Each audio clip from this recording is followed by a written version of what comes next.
الرحمن الرحيم kusoo dhawaada qaybtii labaad qaybtii hore waxay noogu joogtay ninkii Thamaamata binu Asaal ee Yahuudiga ahaa ee madaxda ka ahaa ardul Yamaama oo aad oo la yaabay akhlaaqdii nabiga kaleey salaatu wasalaam go'aankii uu dilka kaga baajiyay aayadii quraanka kariimka ahayd ee nabiga kaleey salaatu wasalaam asxaabta ku qanciyay ee uu akhri ku dul akhriyay miisaankii aayada quraanka kariimka iyo xikmadda Ilaahay subhanahu wa ta'ala iyo nabiga kaleey salaatu wasalaam in uu faray asxaabtii inay u samafalaan iyo asxaabtii sidii degdeg ahayd uga jawaabeen iyo sidii rasuulka iyo rabbigeen subhanahu wa ta'ala ay asxaabtu u adeecayaan uguna hoggaansan yihiin haddana wuxuu la siyaabay caanihii hasha haddana in hashiba lagu soo wareejiyay halkaas inuu joogtay Thamaamata binu Asaal oo markaa la yaaban sida aan weligiiba filanaynin ee uu rasuulku sallallahu alayhi wasallam ula dhaqmay ayaa subaxdii waxa uu yimid nabiga sallallahu alayhi wasallam waxaanu ku yiri ma cindaka ya Thamaama Thamaamo maxaad filanaysaa maxaad se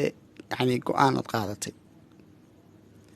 maxbuuskii isagoo oo geesinimo iyo codkarnimo iska raadinaya ayuu yiri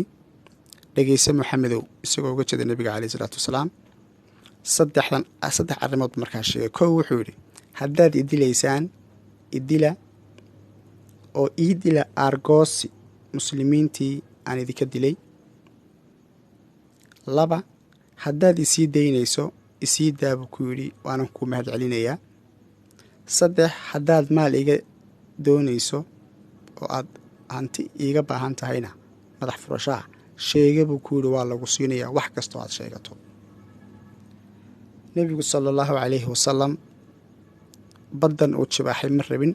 markaa uu ka aamusay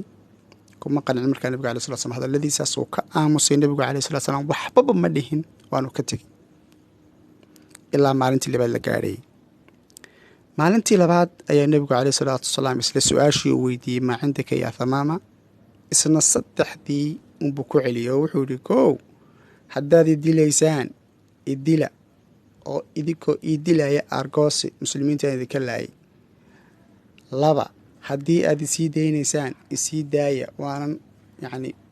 ku mahad celinayaa nabigu markaa u sheeday ay ula hadlayaa ama uu jeedaa ku mahad celinayaa haddaad maal iga doonayso oo madax furashayga rabtana shayga buu ku yiri wax alla waxa doonto waa lagu siinayaa nabigu kaleey salaatu wasalaam sidii maalintii koobaad oo kale isagoon u jawaabin ayaa uu ka tagay maalintii labaadna maalintii saddexaad markii la gaadhay laba ka mid asxaabtii ayaa waxay isweydiiyeen muxuu uga jeedaa talow ninkani haddii aad idilaysaan idila argoosi muslimiinta idinka dilay markaasaa waxay ku macneeyeen in ninkani haddiiba uu dhinto ciddii talada ka bedeli lahayd ee u sii talin lahayd reer Yamaama uu diyaarsaday oo macnaheedu ay saas tahay arinta labaad ee uu leeyahay haddaad isii dayso waan ku mahad celinaya isii daana inay iska caddahay oo taasna uu mahad celinayo arinta saddexaadna ay tahay haddaad madax furashayga doonayso sheega wax allaale iyo waxa aad doonto waa lagu siinayaa oo marka mid asxaabta kamid uu yiri way fiicnaan lahayd haddii nabigu kaleey salaatu wasalaam uu lacag badan ninkan cadawga ah madax furasho uga qaato marka hadal hayntii oo socota ayaa nabigu kaleey salaatu wasalaam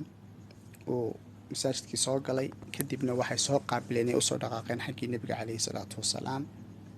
iyo ninkii maxbuuska ahaa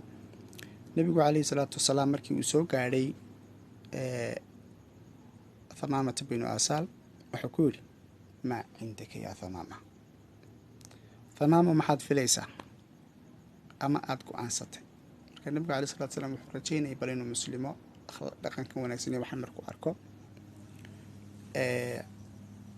sida su'aalaha dambe uu weydiinaya hadhawaan ka fahmi doono Thamaama isla intii ayuu ku soo celiyay haddaad idilaysaan idila idinkoo iga argoosan muslimiintii aan laayay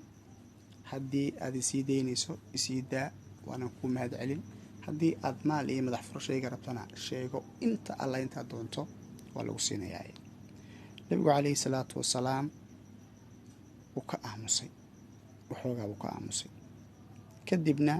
intuu asxaabtiisii eegay ayuu ku yidhi ka furo xadhigga maxbuuskiina oo fasaxa. Thumaamata ayaa isaga oo yaab u dhammaaday nebiga sala allahu caleyh wasalam wuxuu ku yidhi,